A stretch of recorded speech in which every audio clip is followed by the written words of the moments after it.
praksis med tingene. De får ligesom deres egen viden i spil i forhold til det der. Samtidig med, at de faktisk udtaler, at de glemmer aldrig den der konflikttrappe.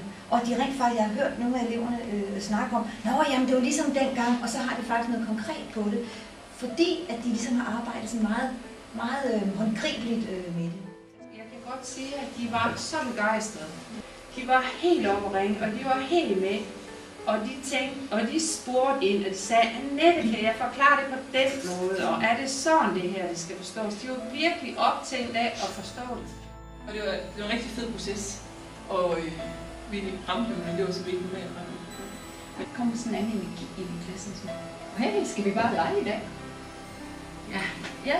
Det var også dejligt. Og vi grinede altså også meget i de timer, og det tænker jeg, det er også befriende, når man kan få lidt humor ind over. Altså eleverne har lavet nogle aktiviteter, men børnene er nogle rigtig gode medspillere.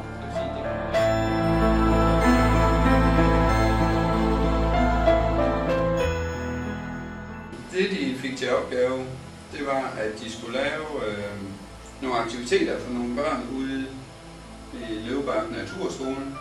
Så kom der jo så fra en institution 50 børnehavebørn, der blev opdelt i de her 4 grupper. Og så begyndte de at se, hvor mange af de oplevelser, de havde den dag med eleverne, kunne de kæde sammen med det, de havde læst. Men der sker også noget, fordi hvis man sætter dem i gruppearbejde med 7 spørgsmål, så får de 40 minutter til det, så sidder de der. Her og der har de et spørgsmål ad gangen. Så skal de tilbage, eller så skal de videre, eller så skal de lige. De skal hele tiden et eller andet løbende, så det er lærerstyrt. Ja. Samtidig med, at det egentlig er dem, der har. Det jeg fik ud af det, det var, at nogle grupper, de havde jo så været inde, fordi så havde vi jo så snakket om, at det der med, hvis man var god til at lytte og sådan, jamen, så kunne det være, at man skulle have indtalt det på noget CD eller noget, eller man kunne finde en radioudsendelse, og det var der nogen, der gjorde, hvor de fandt en radioudsendelse omkring rengøring. Nogle, de var inde, og de havde lavet et skuespil, og det. Så opgaven gik jo i første omgang på at selvfølgelig udvide deres ordforråd, men også øve udtale af ordene og få dem sat ind i den rigtige sammenhæng. Til sidst så prøvede vi at aftale med dem for at få gang i det her systematiske arbejde, at de skulle lave et ord hver dag. Men så udvælger nogle konkrete ord, som læreren udvælger, og som man gennemgår, inden man går i gang med sit oplæg. Æstetiske læreprocesser, det er sådan meget kort fortalt noget med at tænke læreprocesser i forhold til, at det er mere sansebaseret og oplevelsesbaseret. Og så er det jo det her med, at man kan jo lære om konflikttrappen på sådan en mere teoretisk plan, men det vi så gør, det er, at vi tager den simpelthen ud og arbejder med den i praksis.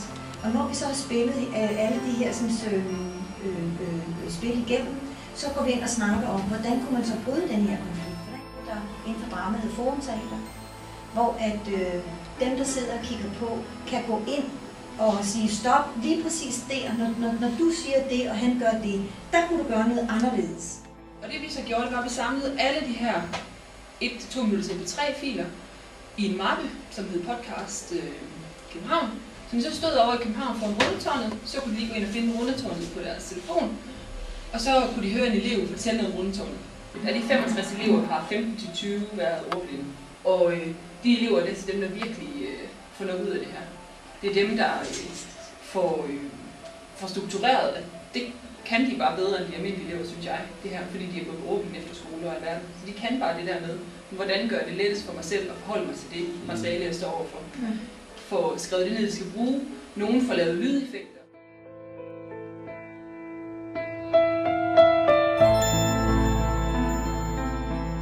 Der er godt i det her, det er, at netop ved, at jeg plejer at være så slem til at bruge så meget tid til mine fremlæggelser, at det er i hvert fald noget af det kan man koge lidt ned på. Så. Og så det der med, at de selv kommer i gang med at lave noget mere.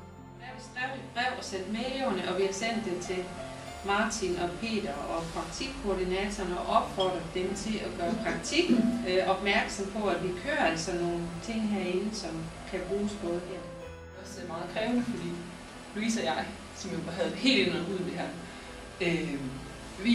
det kørte jo. Altså vi var på hele tiden, det var vildt flow, men de andre lærere, vi har simpelthen stået af på det.